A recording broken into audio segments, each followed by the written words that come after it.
अस्सलाम वालेकुम। www.yasinanalysis.com के प्लेटफॉर्म पर आप तमाम लोगों को खुशामदीद और मैं आप तमाम लोगों का बड़े तहदिल से शुक्रगुजार हूं कि आप इस प्लेटफॉर्म को सुनते हैं, देखते हैं, पढ़ते हैं और इसका कंप्लीट जायज़ा लेते हैं कि यासीन साहब अपनी तहरीरों में, अपनी स्पीच में और जो डिफरेंट आर्टिकल्स हैं उसके हवाले से क्या अपनी राय पेश करते हैं। मैं आप तमाम लोगों का तहे दिल से शुक्रगुजार हूं। बहरहाल आज 4 तारीख है, 4 नवंबर आज डेट हो गई है, जुमे का दिन है और फ्राइडे क्लोजिंग, जैसे हमेशा मैं आपसे ये जिक्र करता हूं कि फ्राइडे की क्लोजिंग्स बड़ी इंपॉर्टेंट होती है और इसकी टेक्निकल ग्राउंड पे जो है वो बड़ी इंपॉर्टेंस इसको कंसिडर किया जाता है, इंपॉर्टेंस दी जाती है, क्योंकि चाहे वो गोल्ड है, सिल्वर है, स्टॉक्स हैं, करेंसीज हैं, कमोडिटीज हैं, क्रूड ऑयल है या soybean, wheat, corn, cotton, live cattle, feeder cattle, platinum, palladium, ये तमाम आइटम जो कि बैनुल अक़वामी बाजारों में ट्रेड होते हैं, इनकी बड़ी अहमियत होती है फ्राइडे की क्लोजिंग के हवाले से। और ख़ास तौर पे ये हफ्ता और भी ज़्यादा इंपॉर्टेंस इस हवाले से हो गया है क्योंकि पहले दिन से मैं आपसे ये कह रहा हूँ कि ये हफ्ता जो रहेगा हमारे फर्स्ट वीक ऑफ नवंबर, इसमें बहुत सारी रिपोर्टें आ रही हैं, बहुत सारी बड़ी बड़ी जो है रिपोर्ट्स इसमें शामिल हैं। और सबसे पहले तो हमारे पास 2 नवंबर को डेट थी और उसमें अमेरिका ने के सेंट्रल बैंक की न्यूज़ थी कि जनाब वो अपने शरह सूद में, अपने इंटरेस्ट रेट में, अपने फेडरल फंड रेट में इजाफा करेगा और यही कुछ हुआ, उसने 75 बेसिस पॉइंट इंटरेस्ट रेट इजाफा कर दिया। अच्छा, उसके इजाफे के बाद बाजारों में एक भूचाल जैसी कैफियत आपने देखी, स्टॉक्स गिर गए, करेंसी मार्केटें गिर गई, गोल्ड, सिल्वर, तमाम मार्केटें जो है डाउनफॉल का शिकार हो गई। और उसकी वजह आपको मालूम है कि जब यूएस इकोनॉमी में इंटरेस्ट रेट को बढ़ाया जाता है तो अक्रॉस दी बोर्ड पूरी दुनिया में डॉलर की मांग में इजाफा होता है, क्योंकि डॉलर का जो इंटरेस्ट जब इजाफा होता है तो जाहिर है लोग अपनी इन्वेस्टमेंट डॉलर में करना शुरू कर देते हैं और यही कुछ हुआ। और उसके बाद स्टॉक्स गिर गए और स्टॉक्स गिरने की वजह से, जैसे मैंने पहले भी आपसे जिक्र करता रहता हूं कि जनाब जब इंटरेस्ट रेट को बढ़ाया जाता है तो जो बोरोइंग कॉस्ट होती है डिफरेंट कंपनीज की, जो कॉर्पोरेट सेक्टर पे, उसके ऊपर एक बर्डन पड़ता है। इसीलिए हम ये कहते हैं कि इसको वर्ड टाइटनिंग का वर्ड हम इस्तेमाल करते हैं कि यूएस इकोनॉमी के जो फेडरल रिजर्व बैंक है वो मॉनेटरी पॉलिसी को टाइट करने जा रहा है। जब टाइट का वर्ड हम इस्तेमाल करते हैं तो जाहिर है उन तमाम कॉर्पोरेट सेक्टर जिन्होंने बोरो किया हुआ होता है सेंट्रल बैंक से या कमर्शियल बैंक से या डिफरेंट बैंक से या डिफरेंट चैनल से उन्होंने बोरो किया हुआ होता है, तो उनके ऊपर वो डैमेजिंग सिचुएशन क्रिएट होती है और मार्केटें फॉल हो जाती हैं। और यही कुछ हमने देखा कि 2 नवंबर को हुआ। उसके वेरी नेक्स्ट डे हमारे पास थर्सडे आया और थर्सडे यानी कल के दिन हमारे पास 3 नवंबर को यूके यानी बरतानिया के सेंट्रल बैंक का भी यही था कि वो 2.25 से अपने इंटरेस्ट रेट को 75 बेसिस पॉइंट बढ़ाएगा और यही कुछ हुआ और उसने अपने 75 बेसिस पॉइंट अमेरिका के नक्शे कदम पर उसने अपने इंटरेस्ट रेट को भी बढ़ा दिया और अब बरतानिया का इंटरेस्ट रेट हो गया 3%, जो कि बैक इन 1989, मैं रिपीट कर रहा हूं कि 33 ईयर्स में पहली बार ऐसा हुआ है कि बरतानिया ने at sudden 75 basis point interest rate बढ़ाया है। 1989 से पहले कभी भी ऐसा, उसके बाद से कभी भी ऐसा नहीं हुआ कि बरतानिया ने 75 बेसिस पॉइंट, जो कि एक ह्यूज इंटरेस्ट रेट है, उसको बढ़ाया और 2.25 से उसने बढ़ाकर उसको 3% कर दिया। It's a first time in 33 years. तो इस पे भी बहुत ज्यादा नेगेटिविटी का पहलू शामिल हुआ, स्टॉक मार्केट फिर दोबारा गिरी और वैसे ही हुआ जो कि ये तवक्को की जा रही थी कि जनाब ये स्टॉक्स मार्केटें फिर गिरेंगी और बरतानवी करेंसीज में तेजी आएगी, लेकिन ऐसा नहीं हुआ। बरतानवी करेंसी कल और आज सुबह भी हमने देखा 1.1161 का इसने लो किया और मार्केट अभी इस वक्त हम देख रहे हैं तक 50 पॉइंट अपर साइड पर आई है, ऊपर आई है। और उसकी वजह यही है कि जाहिर है कि बरतानवी सेंट्रल बैंक ने जब अपने इंटरेस्ट रेट में इजाफा किया है तो बरतानवी करेंसी या बरतानिया के जो सेंट्रल बैंक है उसके अंदर या उसके डिफरेंट बैंक्स में जब आपकी इन्वेस्टमेंट होती है तो पहले आपको 2.25 इंटरेस्ट रेट मिलता था, तो अब आपको 2.25 की जगह 3% इंटरेस्ट रेट रिटर्न मिलेगा, जो कि एक पॉजिटिव है। और करेंसी मार्केट में बरतानवी करेंसी इस हवाले से पॉजिटिव हो सकती है, बाजारों में तेजी आ सकती है। लेकिन इसके काउंटर इफेक्ट जो हम ये देख रहे हैं कि जब अमेरिका ने भी जाहिर है 75 बेसिस पॉइंट इंटरेस्ट रेट बढ़ा दिया, बरतानिया ने भी 75 बेसिस पॉइंट इंटरेस्ट रेट बढ़ा दिया, लेकिन हम दोनों का जब मवाजना करते हैं तो हम ये देखते हैं कि अमेरिका का जो इंटरेस्ट रेट है वो 4% है, बरतानिया का इंटरेस्ट रेट जो है वो 3% है। तो इस कशमकश में हम ये देख रहे हैं कि बरतानिया की जो करेंसी है, जो वैल्यू है, वो कंपैरेटिवली यूएस डॉलर इतनी ज्यादा ऊपर नहीं गई जितना यूएस डॉलर ऊपर गया। उसकी वजह मैंने आपको बता दी कि 4% और 3% का जो डिफरेंस है। तो बहरहाल आज जो मार्केटें हैं उसमें थोड़ी बहुत हमें पॉजिटिविटी का पहलू दिखाई दे रहा है। उसकी वजह यह कि ये पूरा हफ्ता यानी पिछले 4-5 दिन जो हमारे पास गुजरे हैं उसमें हमने फॉल फॉल फॉल, चाहे गोल्ड है, सिल्वर है, स्टॉक्स है, करेंसी है, हर आइटम डाउन साइड पे चला गया। लेकिन आज चूंकि सेंट्रल बैंक की मीटिंग्स खत्म हो चुकी हैं, अनाउंसमेंट हो चुका है, अब कोई इतनी बड़ी मार्केट में खबर नहीं है जिसकी वजह से हम ये कहें कि बाजारों में अभी भी एक भौचाल जैसी कैफियत रहेगी। लेकिन आज चूंकि जुमे का दिन है और 4 नवंबर है और फर्स्ट वीक का जो महीने का फर्स्ट वीक होता है उसका आज आखिरी दिन है, फ्राइडे है। और हमेशा जैसे कि आपको मैंने बताया कि फर्स्ट वीक का जो फ्राइडे होता है किसी भी महीने का, उसमें आता है अमेरिका की सबसे बड़ी रिपोर्ट जिसको हम कहते हैं यूएस नॉन फार्म पेरोल, और अमेरिका का अनएम्प्लॉयमेंट रेट जिसको उर्दू में बेरोजगारी की शरह कहा जाता है। आज पाकिस्तानी वक्त के मुताबिक 5:30 बजे ये नशर किया जाएगा, बताया जाएगा। लेकिन आज की जो रिपोर्ट है उसकी जो हमारे पास फोरकास्ट अवेलेबल है वो थोड़ा सा डाउन साइड पे है, यानी पेरोल खराब आ रहा है, अनएम्प्लॉयमेंट रेट बढ़कर आ रहा है जो कि नेगेटिव होता है, खराब होता है इकोनॉमी के लिए। तो आज दोनों रिपोर्ट जो कि बहुत बड़ी रिपोर्ट है, ये दोनों रिपोर्टें जो है खराब आने की तवक्कुआत की जा रही हैं। लेकिन पॉइंट यहां पर यह है कि आज मार्केट में इतनी ज्यादा हलचल दिखाई नहीं देती on the basis of non farm payroll और अनएम्प्लॉयमेंट रेट। क्यों? बिकॉज कि ये 2 दिन हमारे पास जो गुजरे हैं जिसमें अमेरिका के सेंट्रल बैंक और बरतानवी सेंट्रल बैंक ने अपनी एक बड़ी स्टांस लिया है और एक बहुत बड़ी तब्दीली लेकर आया है, यानी 75 basis point continually 4th time America ने बढ़ाया है और इसी तरीके से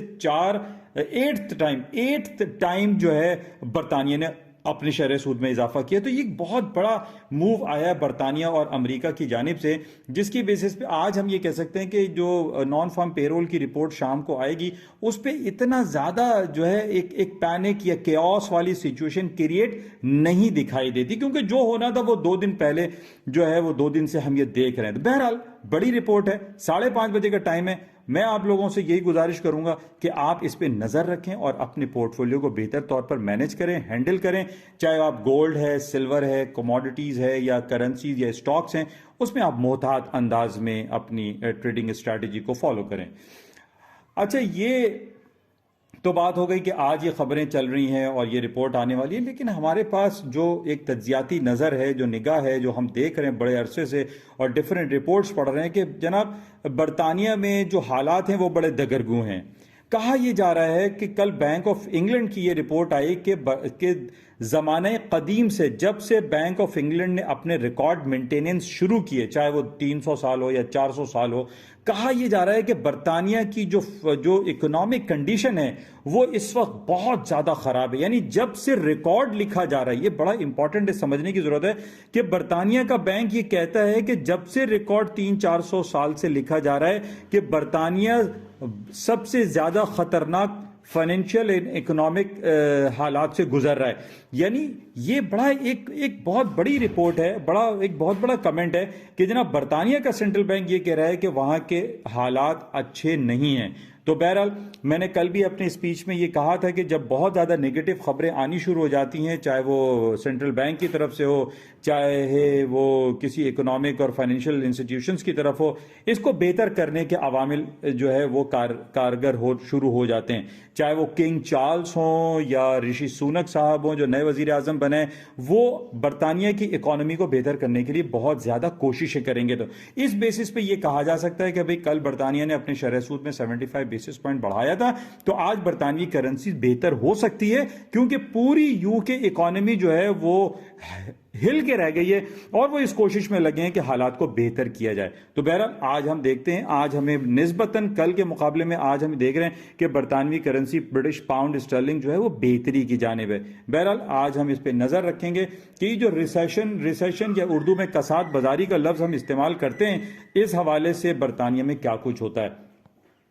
अच्छा, इसके साथ ही आज क्रूड ऑयल की प्राइसेस $90 को अबूर कर गई है और उसकी वजह ये बताई जा रही है कि चाइना में जो कोविड जीरो पॉलिसी का जो स्टांस है उसके अंदर कुछ तब्दीली लाई जा रही है। यानी कोविड जीरो पॉलिसी में इजी की जा रहा है, उसको बेहतर किया जाएगा कि भाई अब हर तरफ लॉकडाउन, शटडाउन, वाली जो सिचुएशन है इसको खत्म किया जाए या उसको कम किया जाए। तो इस कम करने के वर्ड में जो खबरें हमारे पास आ रही हैं उसमें तेल की कीमतें ऊपर की तरफ जा रही हैं, क्योंकि जाहिर है जब कोविड की रिस्ट्रिक्शंस खत्म होंगी तो लोगों की ट्रैवलिंग बढ़ जाएगी, लोगों की आमदोरफ्त, आना जाना, घूमना फिरना सब में इजाफा होगा। इस वजह से आज हम देख रहे हैं कि क्रूड ऑयल की प्राइसेस ऊपरी सतहों पर जा रही हैं, क्योंकि चाइना जो है कोविड जीरो पॉलिसी के इंस्टांस में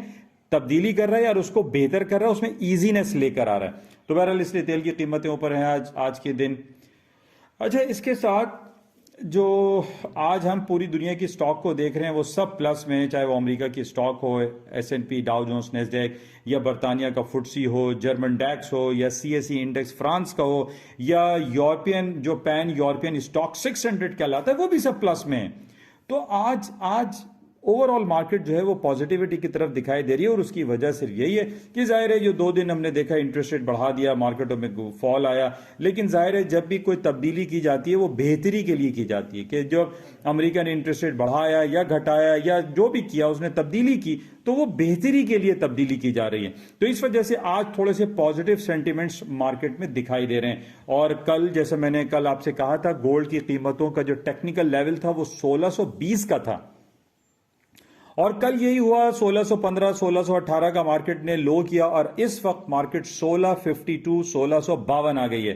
टेक्निकल ग्राउंड पे लोग मुझसे पूछते रहते हैं यासिन भाई क्या लगता है, तो मैंने कल भी आप लोगों की खिदमत में ये बात गोशगुजार की थी कि 1620 1618 is a very important supporting level है, आप वहां पे खरीदारी करें, बाय करें। जिन लोगों ने खरीदारी की होगी मैं उनको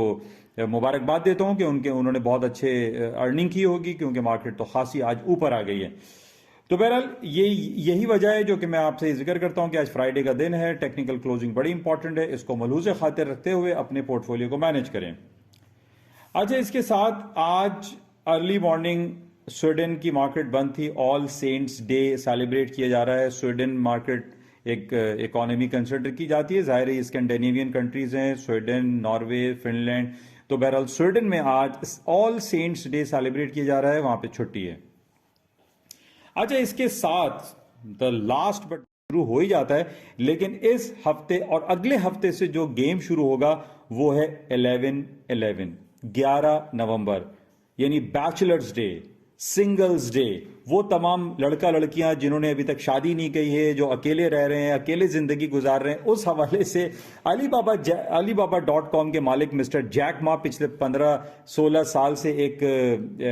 फेस्टिवल सेलिब्रेट करते हैं जिसको हम 11-11 यानी 4 टाइम 1111 आता है, और इसके अंदर पूरी US इकोनॉमी, पूरी दुनिया कह लीजिए, खासतौर पे तो चाइना बेस है, वो डिस्काउंट फेस्टिवल सेलिब्रेट करते हैं कि जनाब बस सिर्फ शॉपिंग आपको करनी है। तो पिछले साल भी तकरीबन 70-80 बिलियंस ऑफ डॉलर की शॉपिंग हुई थी, ये आप चेक कीजिएगा, मैं सही रिकॉर्ड शायद मुझे देखना है कि 70 या 80 बिलियंस ऑफ डॉलर सिर्फ 24 घंटे में इन्होंने जो शॉपिंग की थी वो गालिबन 40-50 बिलियन डॉलर है, और बाकी पूरे वीक और हफ्ते में जो होता है वो 78 और 80 बिलियन ऑफ डॉलर्स की इन्होंने शॉपिंग कर डाली थी। तो ये भी एक पॉजिटिव सेंटिमेंट्स क्रिएट करता है कि जनाब 11 नवंबर को जो डेट आ रही है जिसमें ह्यूज शॉपिंग फेस्टिवल होगा, ये पॉजिटिव कंसिडर किया जाता है। और मार्केट में इस बेसिस पे भी स्टॉक्स, चाहे यूरोप हो, अमेरिका हो, चाइना हो, तमाम दुनिया की स्टॉक मार्केटों में तेजी आ जाती है। तो आप लोगों से मेरी गुजारिश यही है कि इस दिन 11-11 और जो बैचलर्स डे होता है इसको आप देखें और सुने कि यहाँ पाकिस्तान में भी जो daraz.com है और बहुत सारी ऑनलाइन सर्विसेज हैं वो शुरू हो जाती हैं, और इस पे बहुत ज़्यादा शॉपिंग जो है वो की जाती है। तो ये एक पॉजिटिव सेंटिमेंट्स होता है जिसकी वजह से मार्केटों में ऊपर जाने की जो तवक्कुआत हैं वो बहुत ज्यादा हैं। और इसी तरीके से इसको फॉलो करते हुए आगे 24 नवंबर आ रहा है, थैंक्स गिविंग डे हॉलीडे आ रहा है, ब्लेस्ड फ्राइडे या ब्लैक फ्राइडे लोग कहते हैं, तो वो भी सेलिब्रेट किया जाएगा। तो अमेरिका में भी बहुत सारी छुट्टियां आ रही हैं थैंक्स गिविंग डे हॉलीडे के हवाले से। तो बहरहाल ये जो सेंटिमेंट्स हैं नवंबर के महीने में वो ऑल प्लस हैं, यानी स्टॉक्स मार्केटों में तेजी के जो खबरें हैं वो बहुत ज्यादा हैं। तो लेके काम करना या बाय करके काम करना वो ज्यादा बेहतर दिखाई देता है। जैसे मैंने आपसे कहा कि कोविड जीरो पॉलिसी जो है चाइना में, वो भी उसमें इजीनेस आ रही है। तो ये सारे पॉजिटिव सेंटिमेंट जब आपके पास आएंगे तो मार्केटों में तेजी दिखाई देगी। तो बहरहाल ये कुछ खबरें आपके साथ शेयर की गई हैं, होपफुली से कुछ ना कुछ आपको इस्तेफादा जरूर हासिल होता होगा। मैं आपसे गुजारिश यही करता हूं कि इस स्पीच को आप खुद भी सुने, दूसरों को भी सुनाएं और इसको आप सब्सक्राइब करें, लाइक करें, शेयर करें। और ये जो प्लेटफॉर्म है yasinanalysis.com का, इसको आप